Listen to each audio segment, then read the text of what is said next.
our Discord. And today is Tuesday. You love Tuesday. Tuesday is a day you have tea with Fluttershy. Tea with Fluttershy is a wonderful, amazing time. She listens to you during tea and you tell her your adventures. You tell her about your wins and losses, your struggles and your naps, and how much you hate gravity. And you do hate gravity with a passion. Of course, lately you've been wondering if there's something more you need. Sure, listening to you is just darling of her, but maybe you want more from her. She's just a pony, so she can't dance with you in the space between the plank distance, or survive when you break causality, or even eat words. At least not from books. You love to eat words from books, but not as much as you love Fluttershy. You wonder about that. Is that what it is? You don't think you're ready to love a pony. They're so frail and two-dimensional. Oh, sure, they think they are three-dimensional, but they can't see the screen like you can. Still, two-dimensional or not, you feel something new for this little yellow, perfectly normal pony. Maybe you should act on that? No, you definitely shouldn't. Of course, that means you have to. You growl as you slam open the door and create a quiet, squeaking noise instead of the usual din of slamming and banging a door. Fluttershy wouldn't like the loud noise, but you absolutely have to make an entrance somehow. It's just who you are. So you enter through the door by slamming it and making it squeak like a rubber duck. How else did you expect to get in? You weren't so crude as to simply apparate in your friend's house. At least not anymore. The air inside is warm and smells of animal. Two mice scatter as you step quickly through the door. They are in your way, but Fluttershy wouldn't want you to harm them. The mice run from you, but run together. How curious. As a going-away present, you set two hats on their heads, a little top hat, and an accurate miniature pickle hop as mandated by King Frederick William IV.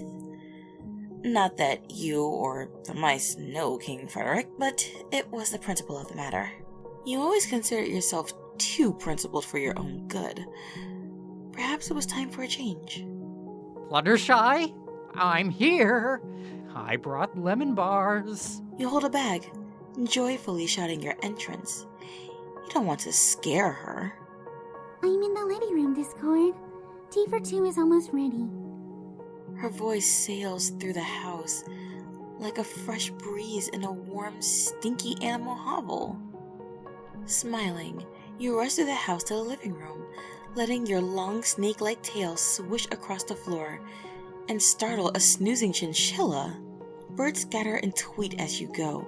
It's been so long since you've seen her. Why, just yesterday feels like an eternity ago. Time is funny like that. You're never sure how much is passing, has passed, or is going to pass. Definite measures really don't mean much to you, unlike paper-thin ponies that you played with. They lived by schedules, and somehow that now meant something to you. You just weren't sure quite what. The only time that you bothered remembering was Tuesday. Every other time just sort of happened. And you were where you needed to be, when you needed to be. Right now, you need to be with Fluttershy. She's fluttering over the table while Angel, the little rascal, is tapping his foot angrily. You briefly wonder who shoved a carrot up his ass, and then briefly wonder if it was you. Curiously, you pull with your magic, and don't find any carrot. But Angel glares at you and sends an alarm. Shrugging, you ignore him to talk with Fluttershy. Dear, sweet, boring Fluttershy. Fluttershy, how has your day gone? It's simply been far too long since we've last talked. She starts rambling. It's something about her animals, you're sure, but frankly, you don't care. You anxiously wait for your turn to talk. She's looking quite grumpy about something, and her adorable little green eyes are furrowed in frustration as she exclaims something about a wild boar, or maybe a terrible boar. You simply aren't too sure one way or the other, and you couldn't care less. As she talks, you flit over to the table and comfortably settle in one of the little chairs she's provided. It's much too small for you to be comfortable, but it's perfectly big enough now that you're sitting in it. Not to mention the magic you used on it. Her eyes dart nervously and you watch them. Fluttershy is paper thin, like every other pony, but you want her to be more. She needs depth, and suddenly you realize that you can give it to her. As she rambles on about the birds amassing for a bloody and terrible revenge, or migration, or something, you snap your fingers. Fluttershy pauses her rambling to look around in confusion. Discord! What did you just do? You smile too wide. I didn't do anything. My magic, though, it maybe did. Do you see it? Fluttershy looks at her teacup curiously in contemplation. You can't tell if she's talking to herself or to you. This teacup is round. Very round. A different kind of round? How is it round this way? Your smile dips slightly. Maybe she can't tell. Maybe making her three-dimensional was too much to handle. It's got depth, Fluttershy. Like you and I. Like us. She nods, poking it with her hoof. I think this is making me dizzy, Discord. I'm not sure I like it. Can you turn me back to how I was? You sigh in frustration. Of course, her mind is still paper thin. No depth at all. Just like she always has been. I didn't mean to bother you. I just thought it might be fun to see the world how I do. Defeated, you close your eyes and hold your claw up to snap it back, and are surprised when it doesn't pop. Carefully, you peek out from under eyelids that you only sometimes have. Fluttershy is holding your claw with her hoof. It's warm and firm. The hoof has a soft texture, and she's looking to you earnestly. Wait, is this really how you have to see the world? She's interested. Your frown slowly spins around and settles into a grin. She doesn't like this. She hates it, in fact, you can tell. But she likes you enough to want to experience it. Maybe her adorable little pony brain isn't paper thin at all. Maybe it has a bit of depth to it. A tantalizingly wonderful depth. You lick your lips and she smiles. The air in the cabin doesn't smell abhorrent, but instead almost sickeningly sweet, as you realize there's a depth to the scent. Angel taps his cute two-dimensional foot in frustration, and you reach around him to poke the other side of his ear with your paw. He seems confused and angry, unsure how you reach through him, unable to see the third dimension. That's normal for Angel, so you haven't pushed him too far yet. Fluttershy watches you move, firmly holding your claw.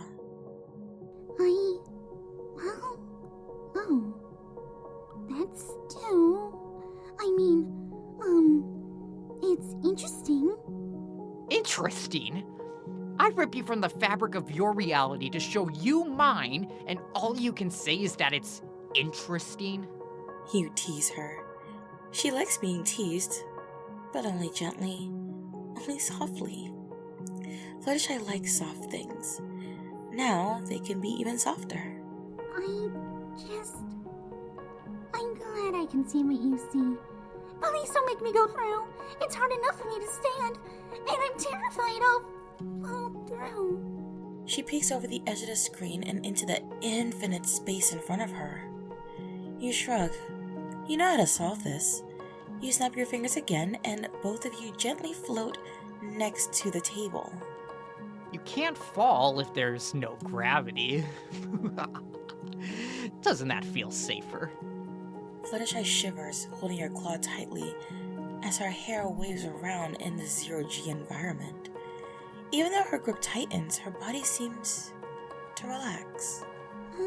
Little. Are you ready for lemon bars? She smiles nervously, her hair covering her eyes in a way that it never has before. I'd love to. Carefully, you sneak your tail under the table and wrap it around her back hoof. Angel glares angrily as you pull her gently back into her seat. From his perspective, you simply turned gravity back on for her.